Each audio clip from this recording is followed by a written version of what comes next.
Hello. It's hello. Hello. Hello. Hello there. Welcome back to the Space Gulag. Today we're going to be doing part 3 of What If Yoda Was a Sith Lord. Before we get in this video, special thanks for Patrons, voice actors, and everyone else part of my team. Want a chance to win in our next giveaway? Watch the end of the video. I'll tell you exactly how you can win a free lightsaber. Our story continues on Naboo. Yoda looked at a young boy with interest. The child stood with a knife in his hands, and his little pompous royal outfit was covered in blood. Yoda took a double take as he noticed all the dead people in the room. The child saw Yoda as a threat and gritted his teeth and ran at him with his knife up. Yoda didn't move. He just looked at the boy as the boy stopped in his tracks, frozen by the Force. Young Palpatine yelled out and demanded to know what was happening to him. Yoda then spoke. He told Palpatine that he was very powerful with the Force. His lineage was also very powerful. Palpatine snarled. He hated his family and assumed that they were all political brutes, with the belligerent attitudes and repulsive behavior. Yoda walked around the boy and said it wasn't a recent family as a family member. It was someone who was the original patriarch of the power that Palpatine now possessed. Yoda asked how it was possible that the Jedi missed him. Palpatine sneered back, saying that his father believed Palpatine would make a better politician on Naboo than a Jedi on Coruscant. Yoda asked why he resented his father then. Sheev admitted that his father beat him and treated him badly. Yoda nodded his head. He told Sheev that he had come to train him to become his new apprentice. Sheev looked at him. Yoda noted a couple things off the bat about Sheev. Firstly, he was incredibly powerful with the Force. Sheev also had the same look on his great-great-grand and so on grandmother. Sheev and Athema had the same look in their eyes. The same natural colored eyes too. That's essentially what it was. The third thing Yoda noted is that while Sheev was portraying himself as a little vile being, acting like he could take on the whole galaxy himself, he was afraid. He didn't realize the power he had at his disposal. While yes, he did hate his family and wanted nothing to do with them, he was afraid. After all, he killed his parents, and he had nowhere to go. He had no one to take him in. He would have to flee into the galaxy so he didn't get prosecuted for murdering his entire family. Yoda asked Palpatine that if he released him, would he have the conversation with him? Palpatine asked what he meant. Yoda raised his hand and told Sheev that he was holding him in place with the Force, as he elegantly lifted Sheev off the ground. Sheev looked everywhere and then back to Yoda. Yoda smiled and placed Sheev back down gently. The little boy was eager to learn how to use these powers, but he told Yoda that if he let him go, he would plead his allegiance to him. Yoda looked at Sheev. Yoda then told Sheev that while his words were true, he knew that Sheev intended on killing him. Sheev's eyes shot open. Yoda could see right through the little menace that stood before him. Yoda expressed that while he could inhibit the powers of a true Sith, he would become nothing if he tried to vanquish his master. He would lose, and the Sith would carry on without him. No other Sith master would have been able to tame someone like Palpatine. He was actually a little menace. But considering Yoda was taught by Athema, he knew exactly how to interact with a Palpatine. Because the truth is that Sheev and Athema were incredibly similar. The dots connected perfectly. The more Sheev talked, the more it made sense. It was like he was naturally drawn to the dark side. It made Yoda question how the Jedi hadn't ever discovered this family before. Yoda released Sheev and told him to come along with him, and he would begin his training. He would be his father, the one that he never had. So they walked past the glimmering knife and out of the large house, into the hangar bay and into the ship, where they would immediately depart for Kryze 2. Yoda had taken all of his previous students to Korriban, so maybe he should take Sheev to Kryze 2 instead. After all, it was the first place he and Athema went to, so maybe it would be worth their time. Yoda turned in his seat as he set the ship into hyperspace. When he turned around, Sheev's eyes were glued to the viewport, watching hyperspace come at him. It was an incredible sight for a child. So, Yoda let him enjoy it for a moment, as he then asked Sheev to tell him about himself.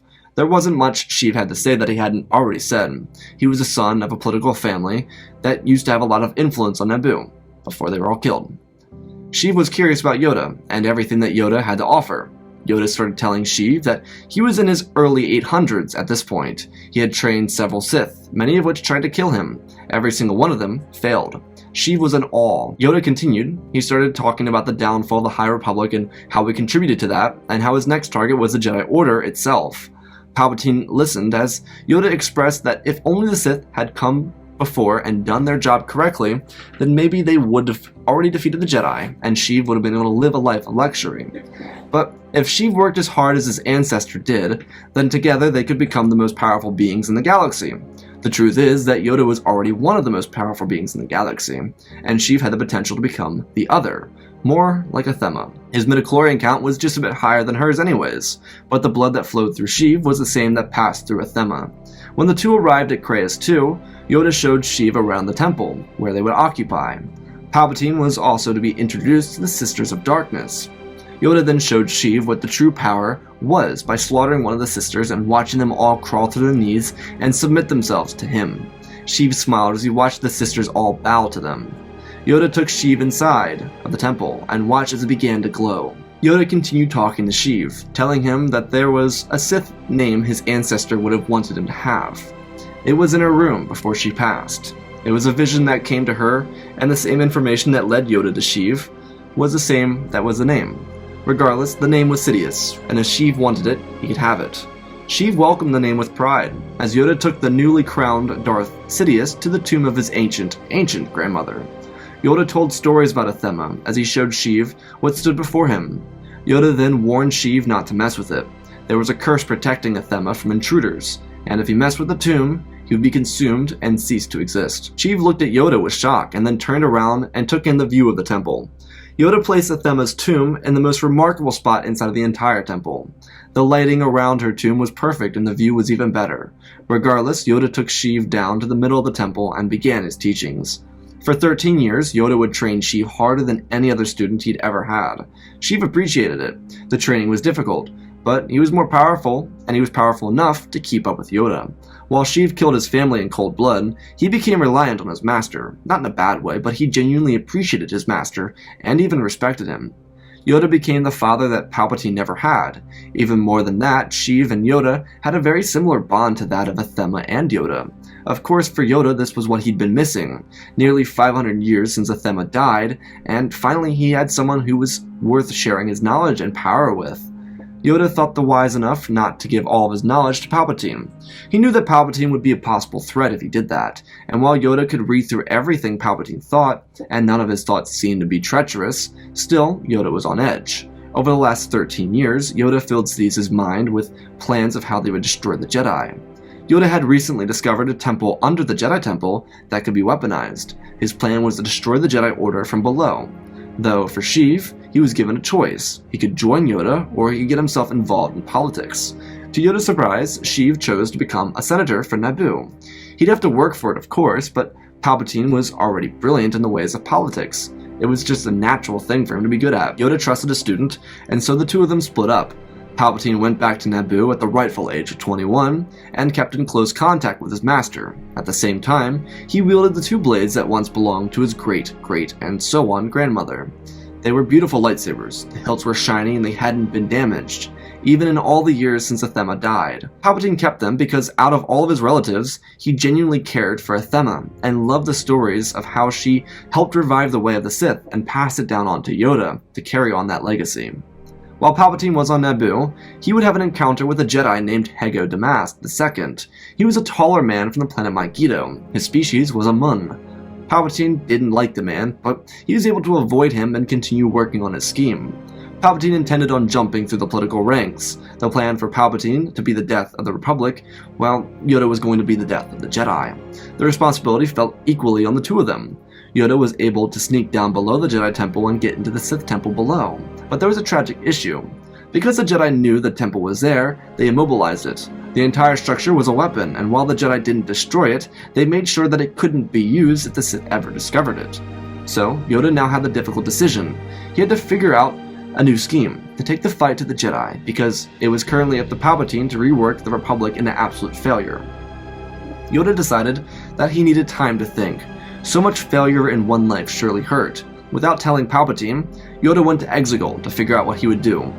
It wasn't a big breach of trust, considering Palpatine was running campaigns on Naboo and couldn't be on Coruscant unless he won the election, which he wasn't looking too favorable to win. A 21-year-old kid with no political long-time evidence of actual winning, and a long-time senator of Naboo. Not to mention a 21-year-old who hadn't been seen since his entire family was murdered 13 years beforehand. Regardless, Yoda found himself on Exegol, surrounded by the Sith Eternal, searching for answers in a massive structure. There had been something he had to do. There was also an incredible thing to note. Without Sidious, or Yoda, playing around with the Force, doing things they shouldn't be doing, there was no creation of the Chosen One. Yoda walked through the temple several days without sleeping, just muttering to himself, speaking under his breath. He looked at statues next to him, he looked at the Sith Eternal who surrounded him, and then his mind clicked. He came up with the solution as he called upon the Sith Eternal and rallied them in front of him. He had one request for them. He was sending them all out across the galaxy to do his simple bidding, and then they would go to Korriban. Yoda's plan would mimic the success of the past with a touch of the present. Yoda wouldn't get trapped in the failures of the past. This time he would make sure the Sith learned from their greatest failure. As the Sith Eternal found various ways off of Exegol, Lord Yoda found himself going to Creuss too, to give a similar message to the Sisters of Darkness, and they would just go straight to Korriban instead of going out to the galaxy to do the other part of the mission. Yoda was moving with purpose, and everything was selected to make sense in his mind as he went out to the Outer Rim to find the crime lords and speak to each of them on different levels. He needed certain equipment from them. Not now, but it would be required in the future. A lot of it, too.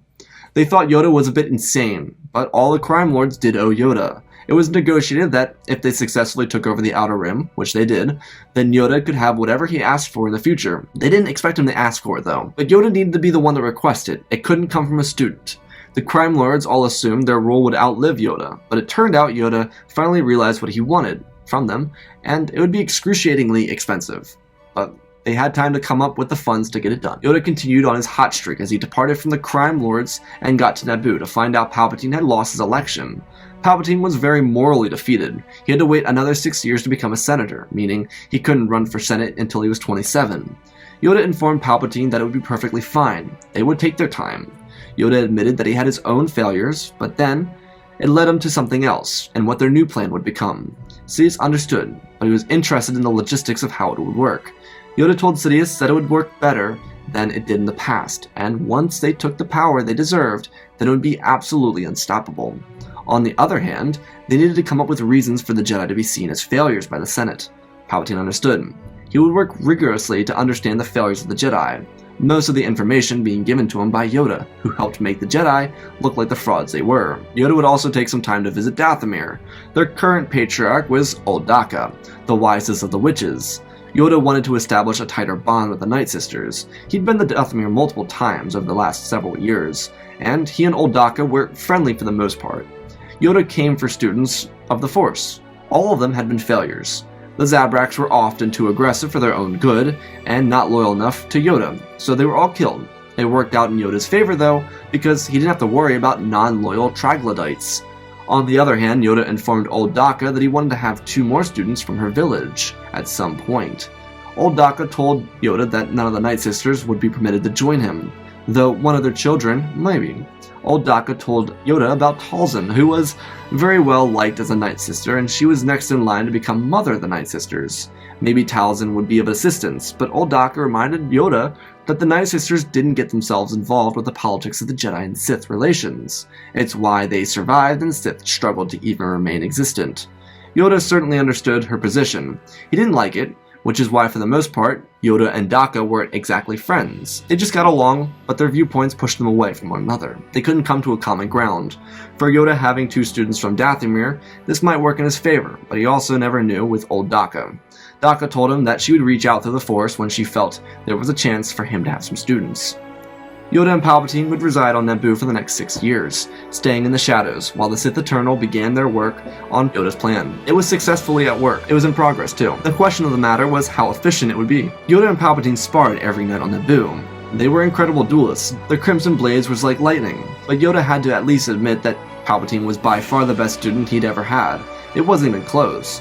Palpatine was so much like Athema, and it impressed him even more and more as Palpatine shot for his ceiling. Yoda knew it was a matter of time before Sidious surpassed him, but he wasn't all that concerned about it. Yoda could still read through Palpatine's mind, and there was no treacherous thoughts. Something Yoda ensured is that when he first started his connection with Palpatine, he could see through all of his thoughts. It's what prevented the Rodian bastard Athrun from killing Yoda in his sleep. Sidious gained his confidence on the battlefield and in the political arena. He defaced opponents in primaries and local elections. Palpatine genuinely hated them. The local arena was pathetic. He strived for the arena the senator races demanded, and when he finally got the chance to get into that arena, he thrived. Because of his election victories, he secured his own victory in the Senate race within a month. And then from there, he won the most lopsided election in Naboo Senate history. For a 27-year-old, that wasn't too terrible. When Palpatine won the election, he was able to live on Coruscant, which meant that the first leg of their plan was in effect. This took Yoda back to Korriban, where he would start his leg of the first plan, finally taking a hold of what the Sith Eternal had been working on. Yoda's inspiration on Exegol took him back to the days of the Old Republic. The inspiration was to build a Sith army, both full of Sith warriors and Sith troopers. It didn't really matter. The Sith Eternal stole children from all across the galaxy and brought them back to Korriban. On the other hand, the Sisters of Darkness were raising these children. When Yoda arrived on Korriban, there were close to 300,000 children. Many of them had grown up just a little bit, 6 years old at the most, but the Sith Eternal had accomplished this over the past 6 years. Yoda would have wanted more, but it was a start. Of course, the Sith Eternal were still doing it, but they still had to be more careful. They stole children from the Outer Rim and Mid-Rim, for the most part, sometimes from the core. Yoda brought in a local pirate named Dante Onaka. He had a son with him, and his son's name was Hondo. Yoda used the pirates to begin teaching the children how to use firearms. Yoda's indoctrination would torment the young minds of Korriban. On the other hand, there were actually several Force users, not thousands, but a couple hundred of them, that were found. When the term Force user is used, it doesn't mean someone as powerful as Yoda or Sidious, but someone with more of a basic understanding of the Force, or just even the midichlorians to use the Force. When Sidious got a chance, he would travel back to Korriban to take a look at what his master had constructed. At the same time, Palpatine was using the Force to manipulate the brain-dead senators of the Republic. This actually worked really well, considering there were plenty of politicians within the Republic that didn't really know how to operate their brains. So Palpatine began to plant thoughts in their minds, reasons to see the Jedi as their enemies rather than their saviors. The Senate was years away from depicting the Jedi as failures, but it was all about the small steps. It's not something Yoda ever overlooked, but it was what many of his former students overlooked. When one is on the road to success, the smallest details matter the most. Yet only Athema, Yoda, and Palpatine understood that. Many of the others that came before or after didn't have the appreciation for what these small steps could do for their plan. All the former Sith Yoda killed accomplished this tragic misstep. Now, after Yoda's failure with the Order of 13, it's weird to consider why he would choose to start an army. Yoda realized that because of how close the Order 13 were, the 12 apprentices believed they could overthrow their leader.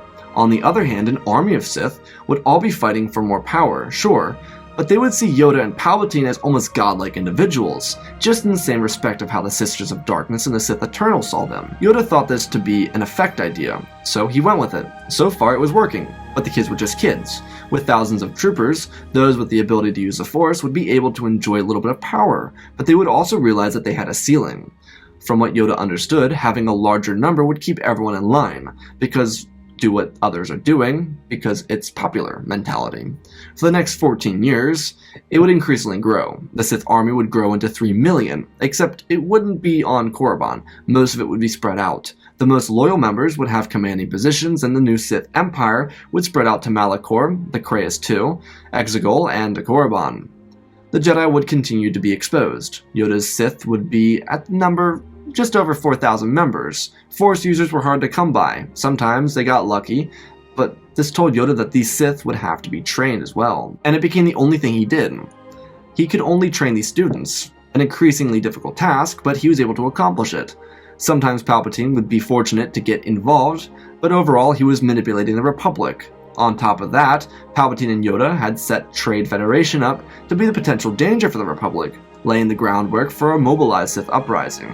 The Jedi felt it, but they were helpless to do anything against it. They were under consistent public ridicule because of the dialogue carried out in the Senate. It was because of Palpatine, but he himself didn't hold himself responsible. Young Palpatine came off as a moderate, so for many within the Senate, they saw him as such. They didn't think of him anything more than just a moderate, who was able to make both sides of the lines happy.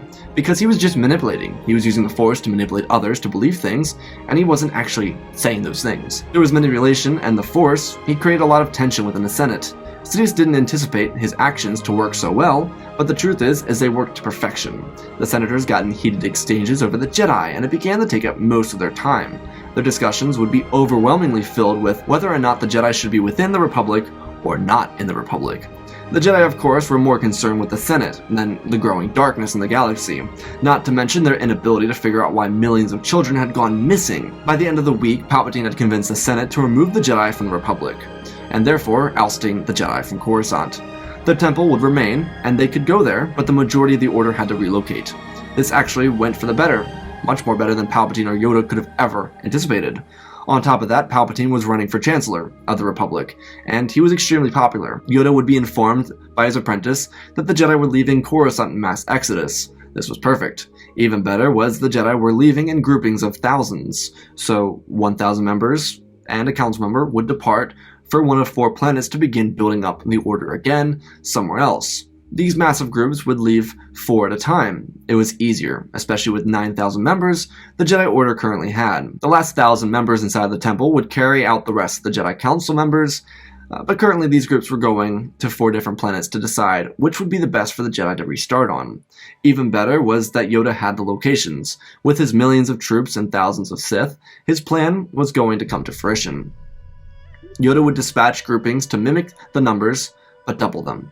With hundreds of thousands of Sith troopers and thousands of Sith being dispatched, the Jedi were in for a surprise. Everything was peaceful to begin with. Unloading their vessels, children playing, knights and Padawans doing the heavy loading, individual council members and masters scouting out the location and how they would build up a possible new temple here. It was all good until, from the trees, rocks, seas, and stands, death would rain down upon them. Blaster fire would erupt and lightsabers would ignite. The ambush was far too much for anyone. Jedi would be massacred, and nothing would please Yoda more as he watched in silence. The panic in the Jedi as the Masters tried to save their Padawans, and the fear in the faces of the younglings as they tried to flee, hide, or escape. All of the choices useless. The best part was Yoda got to watch it twice. His troops were able to hide all the bodies, and then, when the same atrocities were acted out on the new members that came. The Jedi Council wasn't informed. The last 1,000 Jedi wouldn't find out until they reached their location, and they too wouldn't stand a chance. Of course, Yoda could go down in glory and fight in the battle, and end the war with himself, but why would he? He was the emperor of the most powerful army the galaxy had maybe ever seen. Maybe that was just a little ego boost for him, but it didn't really matter. They won. The Jedi were dead. But that wasn't the end of it. Sidious was a chancellor, and now he could throw the Republic for a loop. They had no army, no nothing. And while they never found out about the execution of the Jedi, after they banned the Jedi from the Republic, they sealed their own fate. Not that the Order of 9,000 Jedi could ever be able to stand up to millions of Sith troopers, but they would have had a chance to try and do something like the old days of the Old Republic. But that would not be the case. Yoda made sure to tie off all the loose ends. With the Jedi wiped out, Yoda would return to Korriban so that he could have the throne his master promised him so many years ago. Yoda claimed his seat at the throne of the Sith Temple, and the Sith armies were dispatched across the galaxy. Within a year, half of the Republic would crumble. Palpatine thought about taking out his old master, but he decided against it. Firstly, out of respect for his master, but secondly, he didn't want anyone to get the idea, or any ideas. It would be around the same time that old Daka would inform Yoda about 2 Zabraks that had recently been born. These 2 would become Palpatine's first students, Maul and Savage. Yoda and Palpatine would continue their studies of the Force for the next several decades. Palpatine's interest in the Force itself would lead him to try and manipulate the Force in unique and exotic ways. This wouldn't also create another life form, it was just manipulating the Force. Yoda advised against it because of the possibility of creating a chosen one, an individual that could break everything they built. But as Yoda aged, he made sure his apprentice learned everything he could. The truth is, Palpatine was also getting older. Palpatine would surely outlive Athema in years, but before Palpatine passed away of natural death, Yoda would depart first. It would be a tragic day, but it would be after Yoda was able to accomplish the dream his master wanted him to have.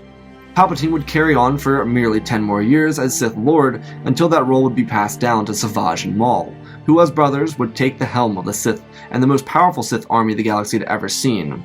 The dark side was unstoppable. The question was for the future, was if the Sith would obey the respect between Yoda and Palpatine, or if the Sith would object to their own destruction and a galaxy united under the control of the Sith. And that, ladies and gentlemen, is the conclusion to our 3-part mini-series. Again, special thanks to Benjamin Wells, Jonathan, Pimp Daddy Bane, Icy Raptor, Apollo, Madman Studios, Anakin003, and Gort for supporting the channel. Hit 2,000 likes on this video so we can see whatever comes next. If you want to see what else below, I read all the comments about no crossovers, check out the Twitch, community Discord, and Patreon, support me in other ways. And if you want a free lightsaber, go down below. I have a doc. You go on the doc, click on the doc, you write your name on the doc. Giving away 3 lightsabers, so when we hit 50,000 subscribers, I'll be giving away.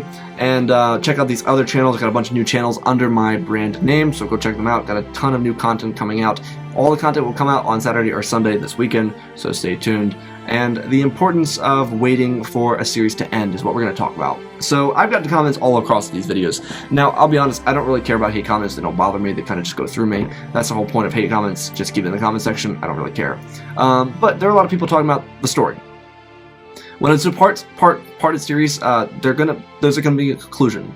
Now, when I first wrote part 1, I didn't think Athema was going to be connected to Palpatine. That wasn't intentional, but by the time I finished part 1 and started going into part 2, I was like, actually, this would be really cool for it to build up that way. I originally wanted Athema and Palpatine Athema and Yoda to have a really nice bond, and that be something that inspired him to have with other students, but he didn't have that until he had Palpatine, and Palpatine was always meant to be Athema's great, and so on, grandson. And the importance of Athema Palpatine in the story is really kind of the archetype for the story. It's really the build for the story. Now, I don't like to make characters and insert them as a main character. Athema is not a main character. She is essentially a side character. She is the supporting cast, essentially. And that's what I wanted her to be. I didn't want her to be anything more than that. I usually do that with characters that I made myself, is that I don't really want to put them in the spotlight. And that's not an insult to myself, but it's my respect for the story at hand. I did it with Daisha, I did it with Natabre, I did it with Zena. They're all characteristics of a story, and they can all exist within the story. And that's where I wanted to go with this. These characters, Athema, Strud, Athrun, these characters can all exist within Star Wars. These characters can all exist within the rule of 2. That's the point of these characters, and something that I wanted to bring to the story is that these characters could exactly exist. They could exist. They could exist in Star Wars, just like Daisha, just like Natabre. They could exist inside the Jedi Order and be killed by Order 66. Just like Zena, she could always be a smuggler on Tatooine. That's just her life. But that's the point. These characters are supposed to fit into the story without disrupting the actual cause of the story. You know, Athema being related to Palpatine doesn't take away from him. It might add to him. In some opinion, it might take away from him. It's kind of how people view Ahsoka. And that's kind of Athema in my eyes. She adds to the character of Palpatine. That is Sheev, because she is the original Sith, who kind of goes out of their way, has a kid, and then kind of forgets the family, and he's born 600 years later. So it's kind of a trickle-down thing where he just kind of shows up after a long time. And I thought that'd be kind of fun. I thought that'd be kind of an interesting way, because Star Wars, as George Lucas himself said, it's a family soap opera. Star Wars is just a family soap opera. That is literally how he describes 1 through 6. It's a family soap opera. So I figured, why not do that? You know, it's not like Athema isn't a Mary Sue, and that's not what I wanted her to be. Athema is Athema. She really is. That's all she is. It's a powerful Sith. She comes in a line of non-powerful Sith. That's just all it is. It's nothing to do with anything else, so get that out of your mind, please, and thank you. That has no place in my comment section. Anyways, Yoda's legacy and the failure, but success. So Yoda's legacy is always tarnished by failure, and that's always how we see Yoda, is failure. And that's because of what he's done with the Jedi. And I wanted to keep that same thematic detail with this, except Yoda doesn't just give up. Yoda kind of gives up in the story. He kind of gives up and just goes to Dagobah and calls it quits. Here, he doesn't give up. Yoda is dedicated. He wants that dream that his master gives him. Athema gives him a vision, an idea, something that he can achieve, something to look forward to. Gives him that vision, and he wants it. He wants it because it was shown to him. It was told to him, and he wants it. And so he's going to strive for that. And no matter how close he comes to his shortcomings, he's able to get there. And I think that's the original bond for Athema and Yoda, because that's really the main center point for the story, honestly. And I know I mentioned that I wanted her to be a side character, and that's what I truly believe she is. It's that relationship, almost like a mother-son relationship that they have. Even though they're around the same age, technically, she kind of takes the helm as his master and kind of has a mother-son relationship with him, which he carries on with Palpatine as a father-son relationship. And as George would say, it's like poetry, it just rhymes. And that was really what I was trying to go for. So I hope you all enjoyed this story. I really put my heart into these stories, and I always want you guys to enjoy them. And I hope you all enjoyed the characters that I introduced, because I would never make a character that would take away from the story of Star Wars. That's not fun. No one likes that. And I always want my characters to feel relatable in some way, to be inspiring in other ways, and to be someone that you can draw and someone that you could just be like, oh my gosh, that's cool, I like that, I like that Athema exists, I like that Thrun exists, I like how Strut exists, the legacy of the failure of the Sith, the chance for the Sith to return, saying that there can be Sith, the role of two exists for like a millennia almost, like 1,000 years or so. Who's saying that a Sith didn't have aspirations for something more, but just fall short of it? Or who says that the Sith didn't lose their way and someone had to show them their way, someone had to be the architect for what would come in the future? And that's kind of what I did. So I hope you all enjoyed. I love you all. Spread the love, and always remember, may the Force be with you.